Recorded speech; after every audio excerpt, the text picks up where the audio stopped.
I don't post on Reddit much. Honestly, I made this account just to write this down. Consider it a warning and maybe a way to get it out of my system. Because every time I try to talk about it out loud, it feels like I'm choking on the words. My wife and I bought the house in March of last year. We'd been looking for something cheap, something we could fix up ourselves, make it ours. I work in IT, but I grew up helping my dad with renovation projects. So when we found this big old colonial house for next to nothing on the edge of a small town in Pennsylvania, I thought we hit the jackpot. The listing said it was a fixer-upper, but structurally sound. Built in 1904, 2 floors, attic, basement, and a huge backyard for the kids. There was even this creaky old treehouse out back. Probably hadn't been used since the 70s. The place had history, sure, but nothing felt off. No creepy vibe, no ominous signs. If anything, it just felt tired. Like a house that had been waiting a long time for someone to care about it again. The first time we pulled up to it, I remember Sarah squeezed my hand and said, "I can see us here." And I could too. The paint was flaking, the porch sagged a little, and the shutters were hanging crooked. But there was potential. It smelled like dust and old wood inside, like someone had shut the door 50 years ago and forgot about it.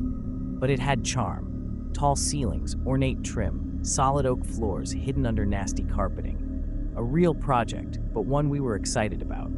If I'd known what was waiting, I'd have lit a match and walked away. We moved in with our 2 kids, Emma, 8, and Sam, 5. The first few weeks were busy. Paint cans, toolboxes, trips to Home Depot. My hands were always sore. Sarah had paint in her hair more often than not, and the kids took to exploring every dusty nook and cranny. The house felt peaceful in its own way. A little sad, but harmless. We joked it was sleepy, like it was slowly waking up after a long nap. Looking back now, maybe we were waking something up too.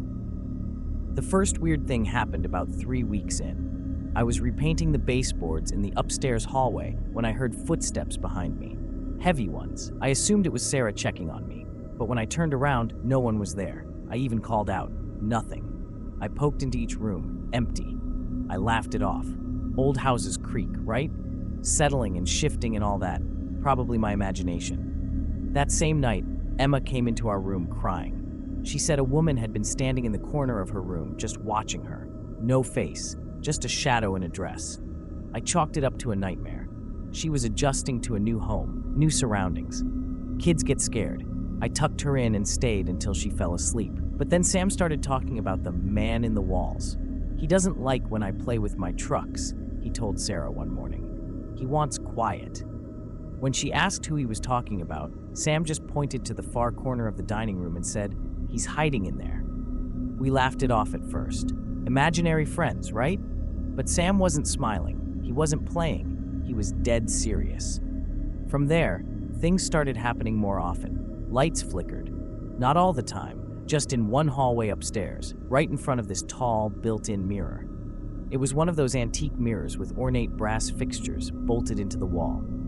When you walked past it, the overhead light would dim for a second, sometimes go out completely, but only when someone was near it. I checked the wiring, replaced the fixture, even swapped the bulb type. Nothing changed. I started avoiding it when I could. The cold spots came next. There was one right at the top of the stairs. Didn't matter if it was morning, evening, or a sweltering summer day. Walk past that spot, and it was like stepping into a walk-in freezer. The thermostat said the house was a consistent 71, but that spot, you could see your breath. One night, Sarah left a glass of water on the upstairs hallway table. The next morning, the rim of it was frosted. Not the inside, just the outside edge, like it had been left in a snowdrift. She laughed about it, tried to make it funny, but her eyes didn't match her voice. We stopped sleeping well. The house started making noises, not just creaks, but thuds, dragging sounds, tapping on the walls. One night, I swear I heard someone humming downstairs. I thought maybe the kids had gotten up, but when I checked, they were both asleep. Then came the whispers. Sarah was doing dishes one afternoon and said she heard her name, plain as day, whispered right in her ear. She dropped a plate, it startled her so bad. She called me at work, freaked out. I told her it was probably the wind or the pipes, but 2 nights later, I heard them too. It was late. I was sanding the banister, and I heard it. Low, muttering voices. I paused, trying to catch where it was coming from. It didn't echo like a voice from a room. It was like someone was speaking directly through the air. I walked from room to room, trying to find the source.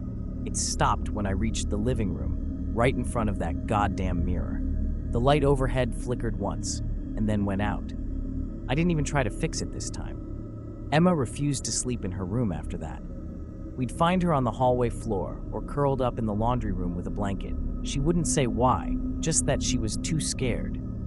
Eventually, she opened up, said she kept waking up to someone whispering in her closet. But it wasn't words, just clicking noises, and sometimes breathing. One morning, I found the closet door wide open, all the clothes on the floor, hangers bent like they'd been yanked down. The cat wouldn't go near that room after that. Sam started drawing strange things. Before, it was trucks and stick figures. Suddenly, his papers were full of jagged black scribbles. A woman with no eyes, a man with a long neck standing next to his bed.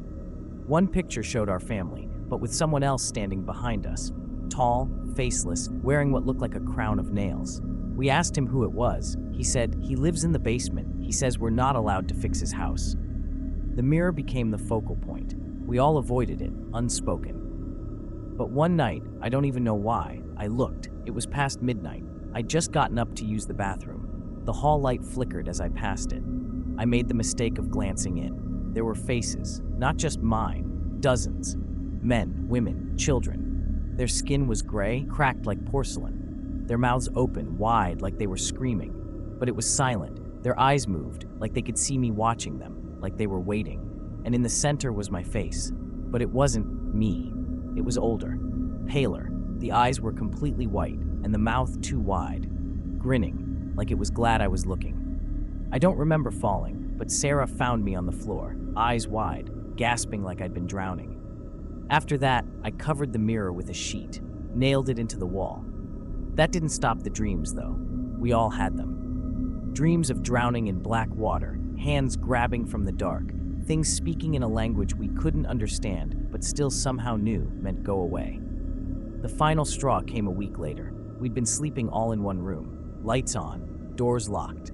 We took turns staying awake. No one said it out loud, but we all knew something was in that house with us. At 3:30 a.m. sharp, every light went out, all at once. Boom, total darkness.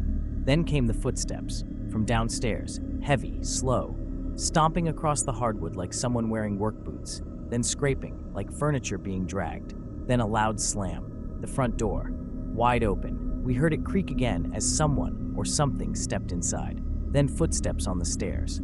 Sarah grabbed the kids and bolted for the bathroom. I had a bat under the bed. I stood at the top of the stairs, every hair on my body standing up. I couldn't see anyone, but I could hear the breathing. Right in front of me, slow, wet, wrong. Then I felt something cold brush against my cheek, like a hand, like someone reaching for me in the dark. That was it. We left that night, packed nothing, just grabbed the kids and drove. We didn't even close the front door. The house is still listed. Price dropped again. Great potential. Motivated seller.